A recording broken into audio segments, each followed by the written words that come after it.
আগামী জাতীয় সংসদ নির্বাচনে জামায়াতে ইসলামী কোনো জোট গঠন করবে না বলে জানিয়েছেন দলটির আমির ডাক্তার শফিকুর রহমান।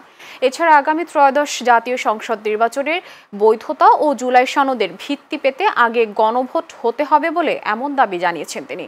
আজ সিলেট ওসমানী আন্তর্জাতিক বিমানবন্দরে এই মন্তব্য করেন জামায়াত আমির। তিনি বলেন, জামায়াতে ইসলামী সবাইকে নিয়ে 2026 সালের ফেব্রুয়ারিতে নির্বাচন আদায় করে ছাড়বে। এ সময় নির্বাচন না হলে নানা ধরনের বিশৃঙ্খলা সৃষ্টি হতে পারে বলেও মন্তব্য করেন তিনি। ডক্টর শফিকুর রহমান তৃতীয়বারের মতো দলের সর্বোচ্চ পদে নির্বাচিত হওয়ার পর প্রথমবারের মতো আজ সিলেট যান। এখানে তিনি জেলা ও মহানগর জামায়াত আয়োজিত পৃথক সাংগঠনিক কর্মসূচিতে অংশগ্রহণ করবেন। সিদ্ধান্ত নেইনি এবং আমরা কোনো জোট করব না, এটা আমাদের সিদ্ধান্ত। তাইলে কি করব?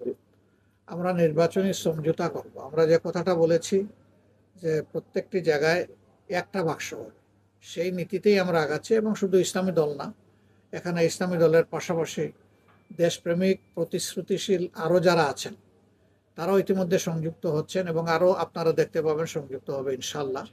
আমরা সবাইকে নিয়েই দেশ করতে চাই।